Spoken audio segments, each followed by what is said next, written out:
Hi all, ഇനി നമ്മൾ discuss ചെയ്യാൻ പോകുന്നത് എവല്യൂഷൻ ഓഫ് ഓപ്പറേറ്റിംഗ് സിസ്റ്റം ആണ്. സോ നമുക്ക് നോക്കാം. മെയിനായിട്ട് 4 ജനറേഷൻസ് ആയിട്ടാണ് നമ്മളുടെ ഓപ്പറേറ്റിംഗ് സിസ്റ്റത്തിൻ്റെ ഡെവലപ്മെൻറ്റ് വന്നത്. സോ നമുക്ക് നോക്കാം. The first generation 1940 to early 1950. So 1940 to 1950 ആയിരുന്നു first generation of operating system വന്നത്. അത് അതിൻ്റെ ഒരു തുടക്കം മാത്രമായിരുന്നു, അല്ലാതെ ഇന്നത്തെ ആ ഒരു ലെവലിലേക്കൊന്നും. ഓഫ് കോഴ്സ് നമുക്കറിയാലോ, ഇപ്പോൾ എന്ത് കൺസെപ്റ്റ് വരികയാണെങ്കിലും അതിങ്ങനെ കാലങ്ങളെ കൊണ്ടാണ് മെല്ലെ മെല്ലെ അത് ഡെവലപ്പായിട്ട് വരിക. കാരണം ആളുകൾ അതിനെക്കുറിച്ച് കൂടുതൽ സ്റ്റഡി ചെയ്തിട്ടാണ് പിന്നീട് അവർ കേപ്പബിളായി അവർ പുതിയ പുതിയ ഐഡിയാസൊക്കെ കൊണ്ടുവരിക. The first electronic computer was developed in 1940. First electronic computer develop ചെയ്ത് കൊണ്ടുവന്നത് 1940 it was created without any operating system. അത് ക്രിയേറ്റ് ചെയ്തത് ഓപ്പറേറ്റിംഗ് സിസ്റ്റം ഇല്ലാതെ തന്നെയായിരുന്നു. കാരണം അത്രേ അതുകൊണ്ടുണ്ടായിരുന്ന ആ യൂസ് ഉള്ളൂ. In early times, users have full access to the computer machine and write a program to each task in absolute machine language. പിന്നെ ആളുകൾക്ക് മനസ്സിലാകാൻ തുടങ്ങി കമ്പ്യൂട്ടർ വെച്ചിട്ട് അത്രയും യൂസസ് വരുന്നുണ്ട്, നമുക്ക് ഒരുപാട് ടാസ്കുകൾ ഈസി ആക്കാൻ പറ്റും എന്നൊക്കെ മനസ്സിലായി. പിന്നെ അവർ ഓരോ ടാസ്കുകൾ പ്രോഗ്രാമിംഗ് ചെയ്ത് പെർഫോം ചെയ്യിക്കാൻ തുടങ്ങി. അതായത് മെഷീൻ ലാംഗ്വേജിൽ കോഡ് കൊടുത്തിട്ടൊക്കെ ചെറിയ ചെറിയ ടാസ്കുകൾ എന്നുള്ള രീതി, അതൊക്കെ അത്ര സിമ്പിളായിട്ടുള്ള എന്തെങ്കിലും ടാസ്കുകളൊക്കെ അവർ ട്രൈ ചെയ്യാൻ തുടങ്ങി. The programmer can perform and solve only simple mathematical calculations during the computer generations. അപ്പോൾ അന്നത്തെ കാലത്തൊക്കെ പ്രോഗ്രാംസൊക്കെ അത്രയും സിമ്പിളായിട്ടുള്ള കുറച്ച് മാത്തമാറ്റിക്കൽ കാൽക്കുലേഷൻസ്, ഇപ്പോൾ നമ്മൾ കാൽക്കുലേറ്ററിലൊക്കെ ചെയ്യുന്ന പോലത്തെ എന്തെങ്കിലും ചെറിയ ചെറിയ കാര്യങ്ങളൊക്കെ പ്രോബ്ലംസൊക്കെ സോൾവ് ചെയ്ത് നോക്കാൻ തുടങ്ങി. And this calculation does not require an operating system. So അത്തരം കാൽക്കുലേഷൻസിനൊന്നും കാര്യമായിട്ടൊരു ഓപ്പറേറ്റിംഗ് സിസ്റ്റത്തിൻ്റെ ആവശ്യം ഉണ്ടായിരുന്നില്ല. പിന്നീട് വന്നതാണ് നമ്മുടെ സെക്കൻഡ് ജനറേഷൻ. അത് 1955 ടു 1965 വരെയായിരുന്നു. The first operating system was created in the early 1950 and was known as GMOS, general motors. ഇത് has developed OS for IBM computer. ഇത് IBM കമ്പ്യൂട്ടറിനൊക്കെ വേണ്ടിയിട്ട് ഡെവലപ്പ് ചെയ്ത് കൊണ്ടുവന്നിരുന്ന ഒരു ഓപ്പറേറ്റിംഗ് സിസ്റ്റം ആയിരുന്നു. The second generation operating system was based on a single stream batch processing system because it collect all similar jobs in a group or batches and then submit the job to the operating system using a punch card to complete all jobs in a machine. അവരൊരു punch card use ചെയ്തിട്ടാണ് operating system perform ചെയ്യിച്ചിരുന്നതെന്ന്. അതായത് ഇപ്പോൾ കുറേ ജോബുകൾ വരുമ്പോൾ അവരെന്ത് ചെയ്യും, similar ആയിട്ടുള്ള ജോബുകളൊക്കെ പിടിച്ചിട്ട് നമ്മൾ ബാച്ച് ഓപ്പറേറ്റിംഗ് സിസ്റ്റത്തിലൊക്കെ പറഞ്ഞ പോലെ ഒരു ബാച്ചാക്കി മാറ്റും. എന്നിട്ട് ഒരു ടൈമിൽ ഒരു ബാച്ചിനെ പെർഫോം ചെയ്യിക്കും. അത് കംപ്ലീറ്റ് ചെയ്ത് കഴിഞ്ഞാൽ പഞ്ച് കാർഡ് യൂസ് ചെയ്തിട്ട് നെക്സ്റ്റ് ബാച്ചിന്, അങ്ങനെ ബാച്ച് ആയിട്ടാണ് അവർ പെർഫോം ചെയ്യിച്ചിരുന്നത് തുടക്കത്തിൽ.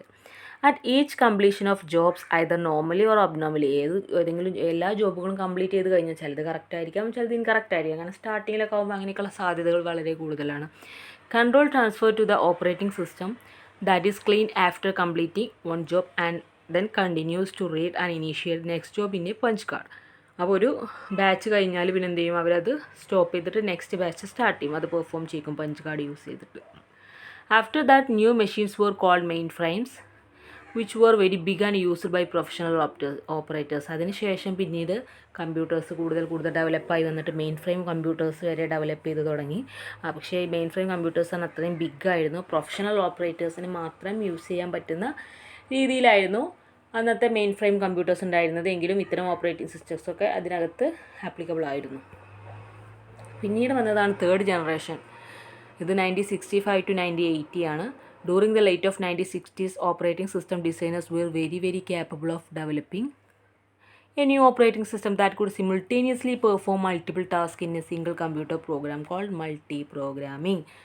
അങ്ങനെ ഈ 1965 ശേഷമാണ് പിന്നെ നമ്മളുടെ ഈ ഓപ്പറേറ്റിംഗ് സിസ്റ്റം ഡിസൈനേഴ്സ്, അതായത് പിന്നെ ആളുകൾക്ക് മനസ്സിലാവാൻ തുടങ്ങി, പ്രോഗ്രാമേഴ്സിന് അല്ലെങ്കിൽ ഡിസൈനേഴ്സിന് മനസ്സിലാകാൻ തുടങ്ങി, ഒരു കമ്പ്യൂട്ടർ സിസ്റ്റം ആകുമ്പോൾ അതിൻ്റെ ബാക്കിൽ അതിൻ്റെ ഓവറോൾ മാനേജ്മെൻറ്റിന് വേണ്ടിയിട്ട് ഒരു സോഫ്റ്റ്വെയർ നമ്മൾ ഉണ്ടാക്കേണ്ടതുണ്ട്, അതായത് ഓപ്പറേറ്റിംഗ് സിസ്റ്റം ഉണ്ടാക്കേണ്ടതുണ്ട് എന്ന് അവർ മനസ്സിലാക്കുകയും അങ്ങനെ ഒന്ന് ഡെവലപ്പ് ചെയ്യാനുള്ള ഒരു ക്യാപ്പബിലിറ്റി എത്തുകയും ചെയ്തപ്പോൾ, അതായത് മൾട്ടി പ്രോഗ്രാമിംഗ് എൻവിറോൺമെൻറ്റിൽ അത് യൂസ് ചെയ്യുകയാണെങ്കിൽ ഏറ്റവും ബെസ്റ്റ് ആയിരിക്കും എന്ന്. കാരണം ജസ്റ്റ് ഒരു സിംഗിൾ യൂസറായിട്ട് എന്തെങ്കിലും ഒന്നും ഇങ്ങനെ ടൈപ്പ് ചെയ്ത് കളയാൻ നമ്മളുടെ മുന്നിൽ പിന്നീട് ടൈം ഇല്ലാതാവാൻ തുടങ്ങി. അങ്ങനെ ആയപ്പോൾ മൾട്ടി പ്രോഗ്രാമിംഗ് എൻവിറോൺമെൻറ്റ്, അതായത് സിമിൾട്ടേനിയസ്ലായിട്ട് മൾട്ടിപ്പിൾ ടാസ്കുകൾ സിസ്റ്റത്തെ കൊണ്ട് ചെയ്യിക്കുമ്പോൾ അവിടെ എങ്ങനെ നമുക്ക് ഓപ്പറേറ്റിംഗ് സിസ്റ്റം ഡെവലപ്പ് ചെയ്ത് കൊണ്ടുവരാം എന്നൊക്കെ അവർ പഠിച്ചു തുടങ്ങി. അതിനവർ ഡെവലപ്പിംഗ് തുടങ്ങി.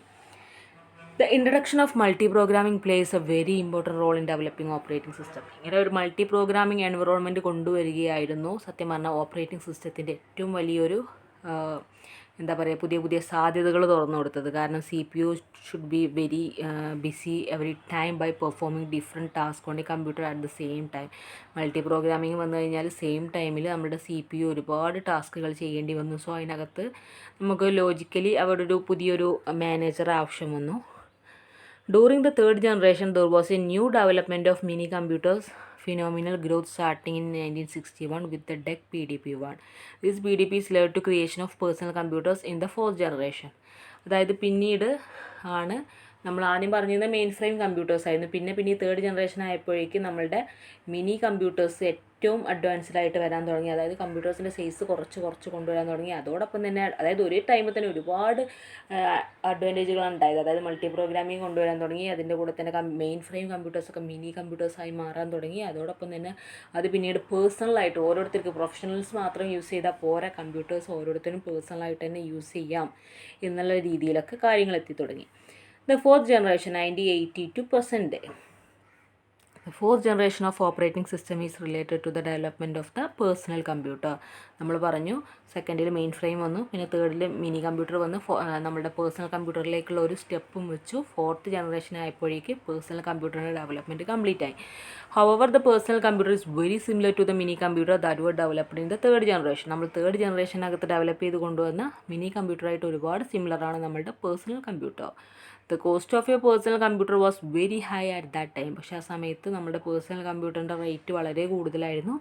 There were small fractions of mini computer cost. അതായത് മിനി കമ്പ്യൂട്ടറോട് സിമിലർ ആണല്ലോ എന്ന് കരുതിയിട്ട് അവർ കോസ്റ്റും സെയിം ആണ് ഇട്ടിരുന്നത്. പക്ഷേ ഒരിക്കലും അതിൻ്റെ ആവശ്യം ഉണ്ടായിരുന്നില്ല. ശരിക്കും പേഴ്സണൽ കമ്പ്യൂട്ടർ എന്ന് പറയുമ്പോൾ ഒരിക്കലും മിനി കമ്പ്യൂട്ടറിൻ്റെ അല്ലെങ്കിൽ പ്രൊഫഷണൽസ് യൂസ് ചെയ്യുന്ന കമ്പ്യൂട്ടേഴ്സിൻ്റെ ഒന്നും അത്ര ഹാർഡ് വർക്കിംഗ് ചെയ്യിക്കേണ്ട ഒന്നല്ല. കാരണം ഇപ്പോൾ സിംഗിൾ യൂസിന് വേണ്ടിയിട്ടായതുകൊണ്ട് അവർക്ക് അത്രയും കോസ്റ്റ് കുറച്ചിട്ട് അഡ്വാൻസ്മെൻറ്റ് അതിനകത്തു നിന്ന് ഒരുപാട് യൂസ് അവർക്ക് എടുക്കാമായിരുന്നു. പക്ഷേ അന്നൊന്നും അതിനനുസരിച്ചുള്ള ഒരു ഇതുണ്ടായിരുന്നില്ല. കാരണം സ്റ്റാർട്ടിങ് അല്ലേ, ഡെവലപ്പിംഗ് അല്ലേ. സോ പിന്നീടാണ് പേഴ്സണൽ കമ്പ്യൂട്ടർ അത്രയും റേറ്റൊക്കെ കുറച്ച് എല്ലാവർക്കും യൂസ് ചെയ്യാൻ പറ്റുന്ന രീതിയിലാക്കി മാറ്റിയത്. A major factor related to creating personal computers was the birth of Microsoft and Windows operating system. നമ്മളുടെ ഈ പേഴ്സണൽ കമ്പ്യൂട്ടേഴ്സ് ഏറ്റവും ബെനിഫിഷ്യലായിട്ട് വരാൻ തുടങ്ങിയത് അല്ലെങ്കിൽ എത്രയും അതിൻ്റെ ഒരു അറ്റ്മോസ് ലെവലിലെത്താൻ തുടങ്ങിയത് നമ്മളുടെ മൈക്രോസോഫ്റ്റിൻ്റെ വിൻഡോ ഓപ്പറേറ്റിംഗ് സിസ്റ്റം എത്തുന്നതോടു കൂടിയാണ്. Microsoft created the first window operating system in 1975. 1975 നമ്മുടെ Microsoft first operating system window operating system create ചെയ്തത്. After introducing the Microsoft windows OS, Bill Gates and Paul Allen had a vision to take personal computer to the next level. ഇങ്ങനെ windows OS വന്നതിൽ പിന്നീടാണ് നമ്മുടെ personal computers ഒരു വേറെ ലെവലിൽ എത്തി തുടങ്ങി. പറഞ്ഞ പോലെ എല്ലാ രീതിയിലും അതിൻ്റെ ഏറ്റവും ബെസ്റ്റായിട്ട് മാറാൻ തുടങ്ങിയത്. Therefore, they introduced MS-DOS in 1981. അവർ പിന്നീട് MS-DOS ഒക്കെ കൊണ്ടുവന്നു. However, it was very difficult to the person to understand the crypto command. Today, Windows has become the most popular and most commonly used operating system technology. അതിനുശേഷം MS-DOS കൊണ്ടുവന്നെങ്കിൽ കൂടെ വിൻഡോസിൻ്റെ അത്ര user friendly ആയിട്ടുള്ള ഒരു operating system പിന്നെ വന്നിട്ടില്ല. അപ്പോൾ നമുക്ക് തന്നെ അറിയാമല്ലോ ഏതൊക്കെ യൂസ് ചെയ്താൽ അവസാനം നമുക്ക് വിൻഡോസാണ് കംഫർട്ട് എന്ന് പറയുന്നത്. And then Windows released versions operating systems such as Windows 95, Windows 98, Windows XP and latest ആയിട്ട് ഓപ്പറേറ്റിംഗ് സിസ്റ്റംസ് വന്നത് Windows 7 വന്നു, 8 വന്നു, 10 വന്നു ഒക്കെ വന്നു. സോ ഒരുപാട് വിൻഡോസിൻ്റെ അപ്ഡേറ്റഡ് ആയിട്ടുള്ള വേർഷൻസ് ഒക്കെ വന്നു. കറൻ്റ്ലി നമ്മൾ യൂസ് ചെയ്യുന്നത് Windows 10 ആണ്. Besides the Windows operating system, Apple is another popular operating system built in 1980s. ഒന്ന് നമ്മൾ പറഞ്ഞ വിൻഡോസിനെയാണ് ഏറ്റവും പോപ്പുലർ ആയിട്ടുള്ള ഓപ്പറേറ്റിംഗ് സിസ്റ്റം. പിന്നീട് വന്ന ഒരു ബെസ്റ്റ് ഓപ്പറേറ്റിംഗ് സിസ്റ്റമാണ് ആപ്പിളിൻ്റെ Mac OS. And this operating system was developed by Steve Jobs, a co-founder of Apple. They named the operating system Macintosh OS and Mac OS. ഈ ഓപ്പറേറ്റിംഗ് സിസ്റ്റം ഡെവലപ്പ് ചെയ്തത് Steve jobs ആണ്, ആപ്പിളിൻ്റെ ഒരു കോ-ഫൗണ്ടറാണ്. അതിനെ നമ്മൾ എന്താ വിളിച്ചത്, മാക് OS എന്നാണ് അതിന്. അപ്പോൾ നമ്മുടെ വിൻഡോസ് മാക് OS ആണ് ഏറ്റവും പോപ്പുലർ ആയിട്ടുള്ള രണ്ട് ഓപ്പറേറ്റിംഗ് സിസ്റ്റം. പിന്നെ ലിനക്സ് ഉബുണ്ടു ഒക്കെ ഉണ്ട്. പക്ഷേ അതിനോടൊന്നും എനിക്ക് പേഴ്സണലായി നല്ല പൊതുവെ പറയുകയാണെങ്കിൽ ആർക്കും അത്ര യൂസർ ഫ്രണ്ട്ലി അല്ല കമ്പയറിങ് ടു വിൻഡോസ്. സോ പക്ഷേ വൈറസ് അറ്റാക്കൊന്നും ഉണ്ടാവില്ല എന്നൊക്കെയുള്ള രീതിയിൽ ഒരുപാട് പോസിബിലിറ്റീസ് അല്ലെങ്കിൽ ഒരുപാട് പോസിറ്റീവ് സൈഡുകൾ ലിനക്സിനൊക്കെ പറഞ്ഞ് കേൾക്കാം. അതുകൊണ്ടാണ് കോളേജുകളിലൊക്കെ പൊതുവേ ലിനക്സുകളൊക്കെ കൂടുതൽ യൂസ് ചെയ്യുന്നത്. കാരണം ഇത്രയും കുട്ടികൾ റഫായിട്ട് യൂസ് ചെയ്യുന്നതല്ലേ. സോ അങ്ങനെ ഒരുപാട് ടൈപ്പ് ഓഫ് ഓപ്പറേറ്റിംഗ് സിസ്റ്റംസ് ഉണ്ട്. സോ ഇത്രയാണ് അതിൻ്റെ എവല്യൂഷൻ പറയാനുള്ളത്. ഇനി ബാക്കി നെക്സ്റ്റ് ക്ലാസ്സിൽ എടുക്കാം കേട്ടോ. Okay, thank you.